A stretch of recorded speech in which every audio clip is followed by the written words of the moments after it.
Hello बच्चों, welcome to my YouTube channel. आज के वीडियो में हम बात करेंगे राष्ट्रीय आय योग्यता छात्रवृत्ति परीक्षा के बारे में, जिसके बारे में मैं आपको सारी नॉलेज देने वाली हूँ। इसमें कौन पात्र है, कौन आवेदन कर सकता है, उसके लिए क्या एलिजिबिलिटी होनी चाहिए, डॉक्यूमेंट्स क्या क्या लगेंगे, परीक्षा कब है, लास्ट डेट क्या है, ये सारी बातें मैं आपको इस वीडियो में क्लियर करने वाली हूँ। तो इसके लिए आप मेरे वीडियो को पूरा लास्ट तक देखें, और अगर फिर भी कोई आपको कन्फ्यूजन लगती है तो आप कमेंट बॉक्स में आप हमसे पूछ सकते हैं। तो सबसे पहले मैं बताती हूँ इस फॉर्म को भर कौन सकता है। कक्षा 8 में वह अध्ययन कर रहा हो और वह स्थानीय निकाय या राजकीय स्कूल में पढ़ रहा हो, मान्यता प्राप्त हो, सरकारी प्राइवेट कोई सा भी स्कूल हो उसमें पढ़ रहा हो, वो इसके लिए पात्र है। और सबसे मेन बात, अभिभावक की जो आय होनी चाहिए वो माता पिता दोनों की मिला के 3.5 लाख से ज़्यादा नहीं होनी चाहिए, वही ये बच्चे फॉर्म भर सकते हैं। सबसे पहली बात, जो बच्चे कक्षा 7 पास कर चुके हों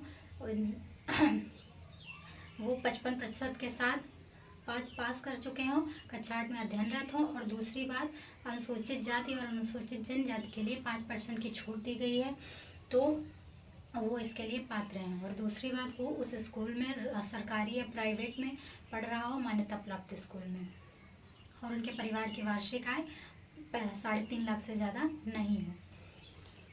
और सब दूसरी बात, इसका परीक्षा का आयोजन उसी जनपद में केंद्रों पर होगा। और इस परीक्षा की लास्ट डेट 20 सितंबर 2024 है, और परीक्षा की डेट आपकी 10 सितंबर 2024 को निर्धारित की गई है, जो बाद में आगे पीछे भी हो सकती है। उसके लिए आप हमारे चैनल को देखते रहें, हम सब अपडेट देते रहेंगे। अगर कोई ओबीसी वर्ग है या स्वतंत्रता सेनानी है या कोई अन्य डिसेबिलिटी वाला पर्सन है, तो उसके लिए आप उसका प्रमाण पत्र बनवाएंगे, जिसको आप लगाएंगे तो आप उसमें कुछ छूट आपको मिल जाएगी। तो अब आपको हम बताने वाले हैं कि इसके लिए डॉक्यूमेंट्स क्या क्या लगेंगे। सबसे पहले आपको अपना आधार, एक आईडी प्रूफ होना चाहिए, वो आपको चाहिए। दूसरा, आपका आय प्रमाण पत्र जिसमें आपका इनकम पूरा मेंशन हो, आपका खेती का ब्यौरा, सब कुछ उसमें मांगता है, आपको सारी डिटेल उसमें भरनी पड़ेगी। और तीसरी बात, जाति प्रमाण पत्र। अगर कोई आरक्षण वाला है, आरक्षण वाले बच्चे हैं, तो उनके लिए जाति प्रमाण पत्र कंपलसरी है, नहीं तो आपको फिर सामान्य कैटेगरी में ही फाइट करना पड़ेगा। अगर आप जाति प्रमाण पत्र लगाएंगे तो आपको कुछ छूट मिल जाएगी। और एक सबसे इम्पॉर्टेंट बात, अगर कोई बच्चा जवाहर नवोदय विद्यालय, केंद्रीय विद्यालय, सैनिक स्कूल या राजकीय आवासीय एवं प्राइवेट विद्यालय में अगर पढ़ाई कर रहा है, तो वो इस योजना का लाभ नहीं ले सकता है। इस परीक्षा की सबसे बड़ी बात यह है कि अगर आपका इसमें सिलेक्शन हो जाता है, तो आपको कक्षा 9 से लेकर 12 तक आपको हर साल 12,000 रुपये की स्कॉलरशिप मिलेगी, जिसके लिए आपको एग्ज़ाम क्वालिफाई करने के बाद आप उसके लिए अप्लाई कर पाएंगे। एक पोर्टल बताया जाएगा जिसमें आप उसको अप्लाई करेंगे तो आपको हर साल स्कॉलरशिप 12,000 रुपये की मिलेगी, यानी पर मंथ आपके 1,000 रुपये। 9 से लेकर 12 तक आपको हर साल पैसे मिलेंगे। ये एक बच्चे के लिए बहुत ही बड़ा फ़ायदा है। अगर आप कोई बच्चा किसी मतलब आर्थिक रूप से सक्षम नहीं है पढ़ पाने में, तो सरकार उसकी पूरी मदद कर रही है। तो ये बहुत ही अच्छी योजना है सरकार की तरफ से।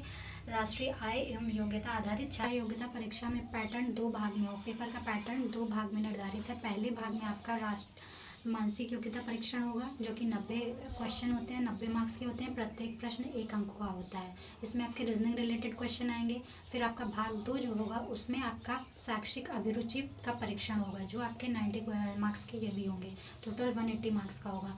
इस भाग में आपके 35 क्वेश्चन विज्ञान के, 35 क्वेश्चन सामाजिक विज्ञान के और 20 क्वेश्चन आपके गणित के आएंगे, जो टोटल मिला के हो गए 90। पहले भाग 90 मानसिक योग्यता और 90 दूसरा शैक्षिक योग्यता, दोनों मिला के आपके 180 क्वेश्चन हो गए। प्रत्येक क्वेश्चन 1 नंबर का रहेगा और इसमें कोई नेगेटिव मार्किंग नहीं होगी। जो मानसिक योग्यता के 90 क्वेश्चंस होंगे, उसके लिए आपको 90 मिनट्स मिलेंगे सामान्य लोगों के लिए। लेकिन जो शारीरिक जो मतलब डिसेबिलिटी वाले लोग हैं, उनके लिए 120 मिनट निर्धारित है भाग 1 के लिए। और भाग 2 के लिए शैक्षिक अभिरुचि के लिए सामान्य लोगों के लिए 90 मिनट निर्धारित है, और डिसेबल लोग के लिए 120 मिनट निर्धारित है। यानी कि जो सामान्य लोग हैं उनके लिए आपके 3 घंटे अलॉटेड हैं और परीक्षा के लिए अलॉटेड है, और जो आपके शारीरिक रूप से डिसेबल्ड बच्चे हैं उनके लिए 4 घंटे निर्धारित है। यदि आप लोग अच्छे से करेंगे, मन लगा के पढ़ाई करेंगे, और आपको जो भी कन्फ्यूजन होगा आप कमेंट बॉक्स में पूछ सकते हैं, हम सारी डिटेल आपको प्रोवाइड कराएंगे। Thank you.